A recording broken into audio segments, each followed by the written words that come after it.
It's been described as a blow to the policy of the United States toward North Korea. South Korea has offered to hold direct talks with its northern neighbour, despite the tough rhetoric of the United States. We ask the North to respond to our offer through restoring military communication lines in the western region, which is disconnected at the moment. We expect a positive response from the North. A tremendous step forward, because the offensive, standoffish attempts by the United States to browbeat the DPRK into submission have not worked.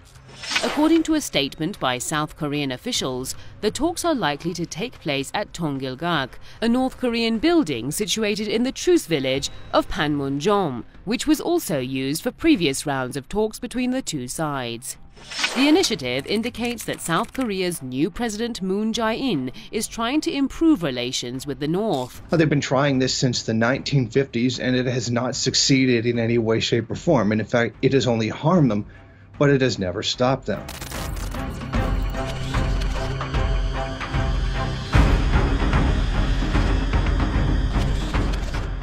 Since coming into office, US President Donald Trump has taken a hostile stance toward North Korea. The Pentagon has ramped up the US military presence in the Korean peninsula. The DPRK maintains its right to self-determination and to use nuclear weapons as a deterrent against invasion. Back in March, U.S. Secretary of State Rex Tillerson announced that the policy of strategic patience toward North Korea has ended. The comments were interpreted as possible hints of imminent strikes against North Korea.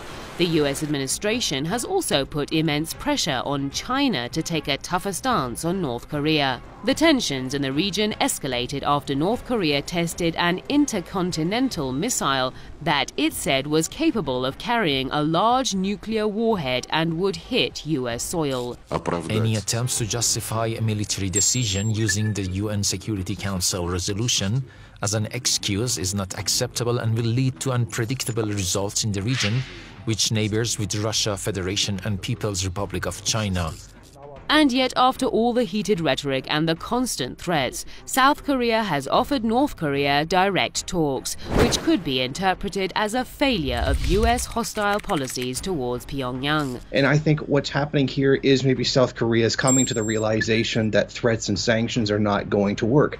That if there is going to be a peaceful coexistence between the two countries, it will have to come down to dialogue, mutual trade, and mutual understanding.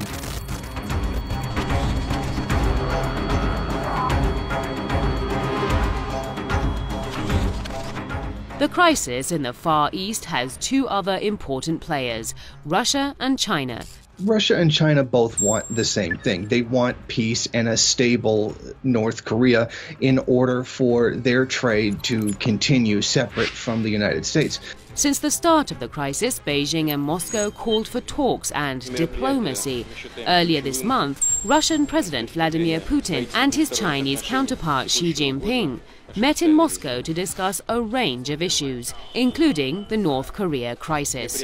But they would prefer things to be much more stable so that they can carry on business day to day, whereas the United States wants to disrupt this.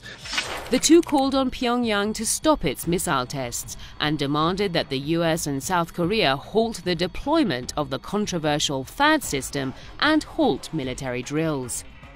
So the path of China and Russia have been superior to that of the US. It's now clear that the approach promoted by Russia and China is the main course forward to end the crisis in the Korean peninsula.